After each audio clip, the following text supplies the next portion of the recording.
छुट्टियों के बाद वापस काम पे जाने का समय आ गया है कि मेरी बेटी बाहर चली जाए, तो वो अपने लिए कुछ शॉपिंग कर रही। तो हम लोग यहाँ मार्केट में आए हुए हैं कि कुछ उसकी एसेंशियल चीज़ों को हम यहाँ पर परचेज़ कर लें। और स्पेशली उसे एक छोटी मिक्सर चाहिए थी जिसमें मिक्सी और जूसर उसके साथ अटैच हो। तो यहाँ पर हम वो परचेज़ कर रही हैं। और 2-3 और उसे छोटी छोटी चीज़ें चाहिए थी, तो वो सब हमने उसकी शॉपिंग करा दी। Hello friends, welcome to my channel. उम्मीद करती हूँ आप सब खुश होंगे, आबाद होंगे। और मैं आपको अपनी व्लॉगिंग का आज का अपडेट देती हूँ कि आज हम लोग जा रहे हैं अपनी बेटी को दिल्ली एयरपोर्ट पे छोड़ने के लिए, क्योंकि वो यूके में रहती है और 1 महीने के लिए वो अपनी समर वेकेशंस को स्पेंड करने के लिए आई हुई थी। और वेकेशंस वहाँ पर आफ्टर एग्ज़ाम जुलाई के बाद हो जाती हैं, लेकिन वो उसने 1 मंथ अपना काम किया, उसके बाद वो आई थी और अगस्त लास्ट में, और अब फिर से वो लौट के जा रही है। तो हम लोग दिल्ली के लिए निकल गए और हम लोग दोपहर में 12-1 बजे निकले थे और अब दिल्ली के बॉर्डर में एंटर हो गए। यहाँ रूम में आ गए हम, और हमने होटल में रूम बुक करा लिया था। और बेटी को आते साथ काफ़ी भूख लग रही थी, तो वो कुछ अपना स्नैक्स वगैरह खाने लग गई। तो हमने अपने 2 रूम बुक करा लिए थे और यहाँ सामान रखा हुआ है, क्योंकि अर्ली मॉर्निंग फ़्लाइट है 5 बजे, तो हमें रात में 2 बजे एयरपोर्ट जाना पड़ेगा। तो अभी अभी हम लोग पहुँचे और उसके बाद हमने सोचा कि हम नहाकर फ्रेश हो जाती हैं। और फिर हमने खाना भी ऑर्डर कर लिया था, लेकिन काफ़ी लेट हो गया था क्योंकि ट्रैफिक बहुत ज़्यादा था। आगरा में भी ट्रैफिक बहुत ज़्यादा था, दिल्ली में भी ट्रैफिक बहुत ज़्यादा था। तो खाना खाते हम लोगों को रात के 12 बज गए। उसके बाद अब ये 2 बजे बेटी फिर से रेडी हो रही है एयरपोर्ट पे जाने के लिए, और सारा सामान हमने पैक कर लिया है। और सामान पैक करने के बाद हम लोगों को ये फ़ील हो रहा था कि शायद थोड़ा सा वेट ज़्यादा भी है सामान का। अब मेरे हस्बैंड आके पूरा चेक कर रहे हैं रूम में कि कोई सामान छूट नहीं जाए।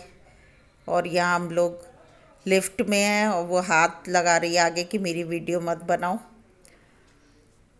और लिफ्ट से नीचे आके अब हम लोग यहाँ से अपनी गाड़ी से फिर जाएंगे एयरपोर्ट के लिए, निकल गए हैं।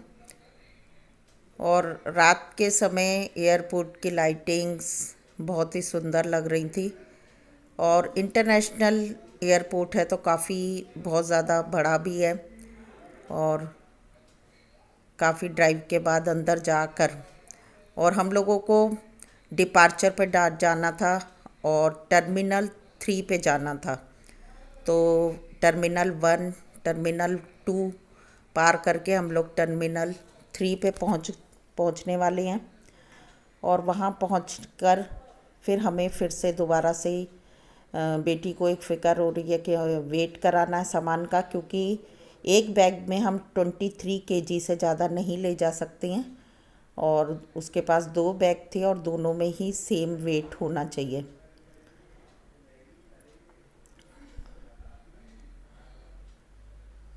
तो यहाँ पर हम पहुँच चुके हैं और अंदर एंटर हो गए हैं। और हमें गाड़ी बाहर खड़ी करके टर्मिनल 3 के सामने हम अपनी गाड़ी को खड़ा करेंगे और उसके बाद सामान लेकर अंदर जाएंगे। यहाँ गाड़ी से सामान निकाल लिया है और अब जाके हमें ट्रॉली अरेंज करनी है, जिससे हम ये अपने ब्रीफकेस अंदर लेके इजीली जा सकें। तो मेरे हस्बैंड के फ्रेंड भी हमारे साथ आए हुए हैं, तो वो अंदर गए हैं ट्रॉली अरेंज करने के लिए।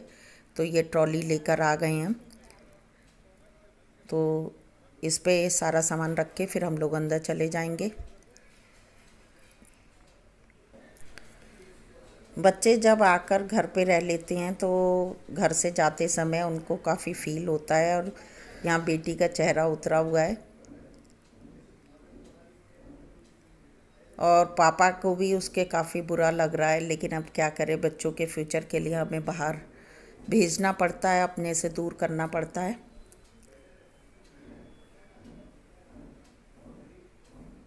तो अब वो यहाँ पर टर्मिनल 3 पे देख रही है कि कहाँ से उसको एंट्री मिलेगी। तो वहाँ पर जो एयरवेज़ का स्टाफ है वहाँ से इंक्वायरी करने के बाद आगे पता चलेगा कि कैसे कहाँ से एंटर होना है।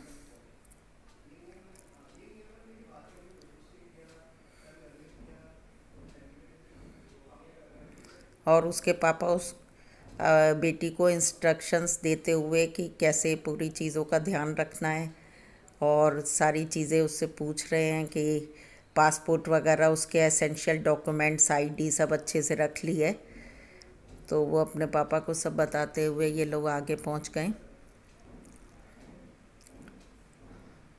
और एयरपोर्ट पे तो आके ऐसा लग ही नहीं रहा कि रात के 2 बजे हैं, क्योंकि सारी इंटरनेशनल फ़्लाइट्स जो होती हैं वो अर्ली मॉर्निंग होती हैं, मिडनाइट होती हैं।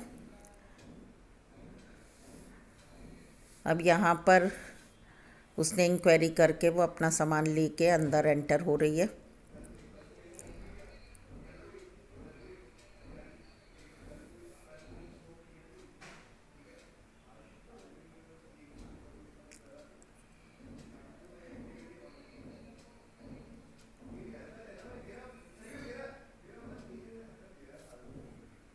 और उसके पापा को इतना बुरा लग रहा है, और पापा की तो बिल्कुल जान ही निकल रही है कि मेरी बेटी चली जाएगी, क्योंकि अब वो जाएगी तो शायद 1 साल या 2 साल के बाद ही आ पाएगी। मिनिमम 1 यहाँ पापा से वो मिल रही है, और अच्छे पापा से मिलने के बाद फिर मैं उससे मिली, क्योंकि फिर हम दोबारा नहीं मिल पाएंगे। एक बार अंदर जाने के बाद फिर बाहर आने के लिए अलाउ नहीं होता है। अभी उसने कहा कि मम्मी आप लोग बाहर ही खड़े रहना, मेरा जब सामान का वेट हो जाएगा और मैं आपको वहाँ से इन्फॉर्म कर दूँगी कि मुझे कोई प्रॉब्लम नहीं हुई, तो उसके बाद ही आप लोग जाना एयरपोर्ट से।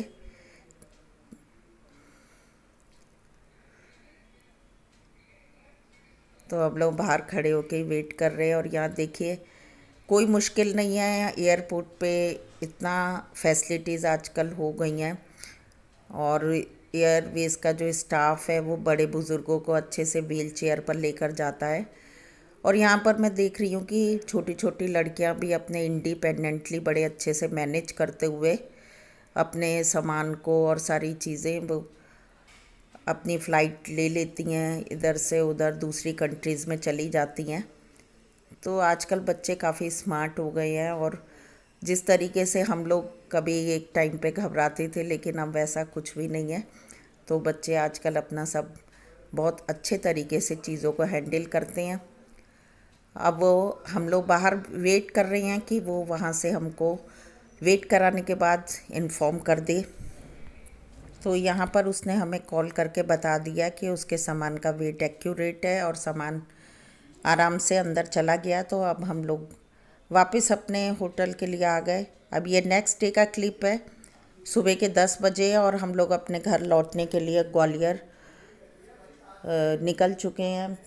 तो दिल्ली टू ग्वालियर जाने के लिए हम लोग आगरा होते हुए जाएंगे, और बीच में आगरा में कुछ छोटी सी मुझे शॉपिंग करनी है, वो करके फिर आगे निकलेंगे। तो अभी इस वक्त दिन के 2 बजे हैं, हम लोग आगरा पहुंच गए हैं। और यहाँ पर मुझे कोल्हापुरी जूतियाँ और कोल्हापुरी चप्पलें बहुत ही अच्छी मिलती हैं। तो सदर बाज़ार आगरा में आ गए हैं, और यहाँ पर आप देखिए कि कितनी अच्छी मोजरी और पंजाबी जूतियाँ, कोल्हापुरी चप्पलें, सब कुछ रखा है, जेंट्स का, लेडीज़ का, सबका है। और मेरी ये शॉप है, इससे मैं लेती हूँ। तो यहाँ पर मैंने एक अपने लिए पसंद करी और अपने हस्बैंड के लिए भी पसंद करी, और मेरे हस्बैंड के फ्रेंड जो हैं उन्होंने भी अपने लिए ले ली। तो फ्रेंड्स, मेरे नाना नानी जो रहते थे वो आगरा में ही रहते थे, और मेरे मामा इन लोग सब यहाँ पर। तो मैं शादी से पहले भी काफ़ी आगरा में रही हूँ, तो मुझे यहाँ के मार्केट्स अच्छे से मालूम है। कुछ चीज़ें भूल गई क्योंकि काफ़ी चेंजेस हो गए, बीच में जाना आना नहीं हो पाता। लेकिन ये मार्केट मेरे को बहुत अच्छे से मालूम था कि सदर बाज़ार कैंट में बहुत अच्छी ये लेदर का काम होता है और यहाँ पर जूतियाँ बहुत अच्छी मिलती हैं। तो मैं यहाँ पर पहन के देख रही हूँ अपना साइज़, क्योंकि फिर यहाँ से ले जाने के बाद अगर कोई भी प्रॉब्लम हो तो फिर मुझे इतनी दूर से वापस आने के लिए टाइम भी नहीं मिलेगा। तो मैंने कहा अच्छे से पहन के मैं चल के देख लेती हूँ। और ये बहुत ही कंफर्टेबल जूतियाँ होती हैं और मुझे बहुत पसंद है कि कभी भी हमको ज़्यादा वॉकिंग करनी हो, कहीं जाना हो तो अच्छी भी लगती हैं और इसमें हम इजीली वॉक कर सकती हैं। अच्छा फ्रेंड्स, इसकी सबसे अच्छी बात, मज़ेदार बात यह है कि इसमें लेफ़्ट एंड राइट आपको जब आप परचेज़ करेंगे तो समझ नहीं आएगा, लेकिन जब इन जूतियों को आप 3 से 4 बार पहन लेंगे तो वह अपने पैर के अकॉर्डिंग अपने आप ही सेट हो जाती हैं। मैं पहले भी ले गई हूँ, मुझे बहुत अच्छी लगी। और यहाँ पर हमने जूतियाँ ख़रीदने के बाद फिर से आगे के लिए निकलने के लिए हम तैयारी कर रहे हैं और मैं आपको थोड़ा सा मार्केट और दिखा देती हूँ कि देखिए कितनी अच्छी अच्छी शॉप्स हैं यहाँ पर। और कभी भी आपको परचेज़ करना, अगर आप आगरा जाते तो आप सदर बाज़ार में जाइए, मेन मार्केट में, और यहाँ बीच में बनी हुई हैं ये शॉप्स। और उसके अलावा भी कई शॉप्स बहुत अच्छी हैं जहाँ से आप कुछ अपना रेडीमेड कपड़े और एसेसरीज़ भी परचेज़ कर सकती हैं। और फिर से हम अपनी डेस्टिनेशन के लिए निकल गए हैं और यहाँ पर अब हम अपने घर पहुँचने के लिए, अभी हमें 2-2.5 घंटा और लगेगा आगरा से ग्वालियर के लिए, और शाम के 6:30-7 तक हम पहुँच जाएंगे। तो ये एक छोटा सा व्लॉग था जो मैं आपके साथ शेयर करना चाहती थी और उम्मीद करती हूँ कि आपको ये व्लॉग अच्छा लगा होगा। और उसके साथ साथ आप लोग और कौन से टॉपिक्स पे वीडियो चाहते हैं वो भी मुझे कमेंट बॉक्स में ज़रूर बताएं। मिलते हैं नेक्स्ट वीडियो में। Till then bye bye. अपना और अपनों का ध्यान रखें, हमेशा खुश रहें और अपनी ज़िंदगी के फ़ैसलों को सोच समझ के लें। Stay blessed and be happy. Take care. Bye bye.